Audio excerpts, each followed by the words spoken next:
जाको राखे साइया संत कबीर साहब का प्रसंग। श्री सदगुरु महाराज की जय। जाको राखे साइया संत कबीर साहब का प्रसंग है। एक बार सुल्तान सिकंदर लोदी का आगमन काशी में हुआ। वह बड़ा ही अत्याचारी था, किंतु खुदा और धर्म से डरने वाला था। बनारस के काजी और मुल्ला मौका पाकर कबीर के विरुद्ध कान भरने लगे। कबीर किसी को कुछ नहीं समझता, कबीर किसी को कुछ नहीं समझता, सभी को गालियां देता था। बनारस के काजी और मुल्ला मौका पाकर कबीर के विरुद्ध कान भरने लगे। कबीर किसी को कुछ नहीं समझता, सभी को गालियां देता है, बड़ा ही घमंडी है। इस जुलाहे ने बड़ा ही तूफान खड़ा कर रखा है।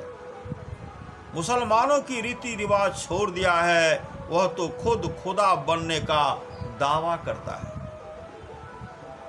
ब्राह्मणों ने भी उचित अवसर समझा, वे भी शिकायत लेकर पहुंच गए।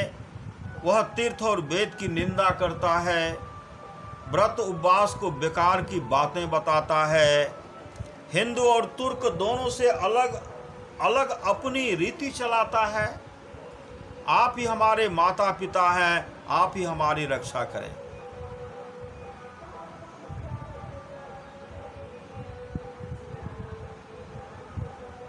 बादशाह ने तुरंत 2 सिपाहियों को भेजा। श्री सदगुरु बादशाह ने तुरंत 2 सिपाहियों को भेजा और कबीर को दरबार में हाजिर होने का हुक्म दिया। कबीर आए, आराम से बादशाह के सामने खड़े हो गए। चेहरे पर किसी प्रकार का डर नहीं था, चेहरे पर किसी प्रकार का डर नहीं था।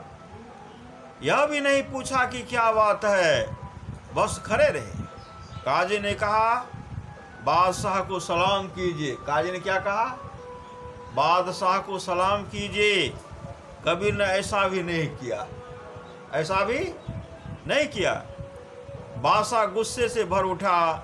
सुल्तान के गुस्से को भांप कर काजी ने कहा, तू काफिर है, तू हमारे धर्म के खिलाफ प्रचार करता है, तू मुसलमान और हिंदुओं को गालियां देता है, तेरे चेले भी यही सब करते हैं। इन शिकायतों की सफाई में कुछ कहना है? नहीं। कबीर साहब ने क्या कहा? नहीं। दरबार में सन्नाटा छा गया।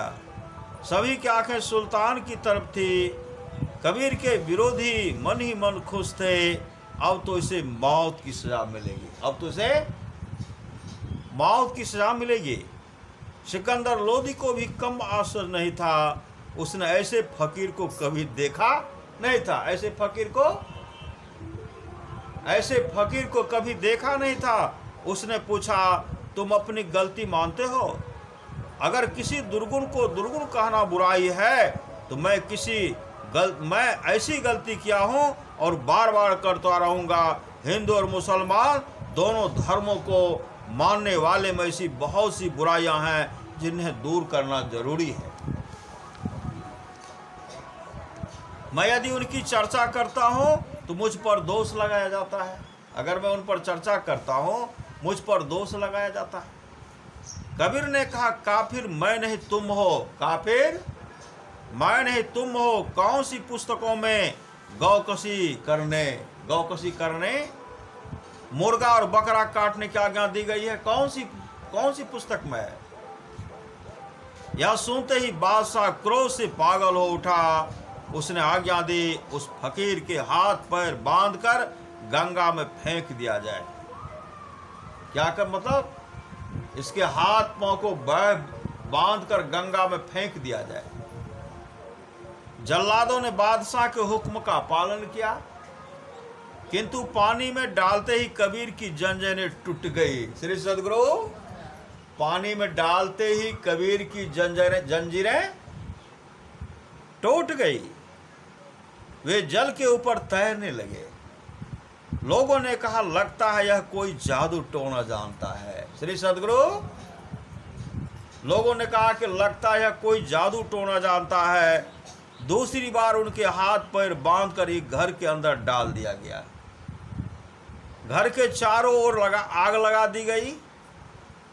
मकान जलकर राख हो गया। मकान जल करके राख हो गया। राख तक हवा में उड़ गई, किंतु कबीर का बाल भी बाका न हुआ। कबीर का बाल भी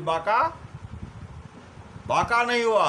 घर राख के रूप में जल करके राख और हवा में उड़ गए, लेकिन कबीर का बाल बाका भी नहीं हुआ।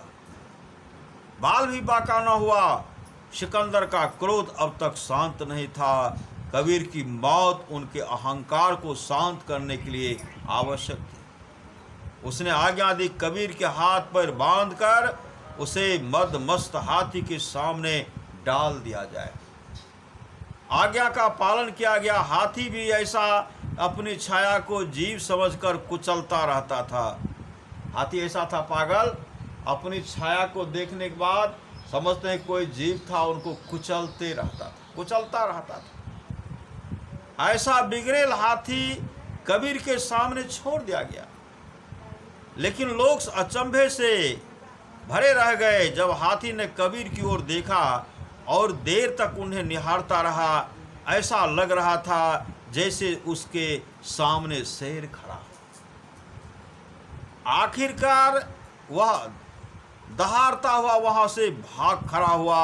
उसी वक्त कबीर साहब ने हंसते हुए कहा, जाको राखे साइया मार सके नहीं कोई, बाल न बाका कर सके जो जग बैरी होय। श्री सद्गुरु महाराज की जय।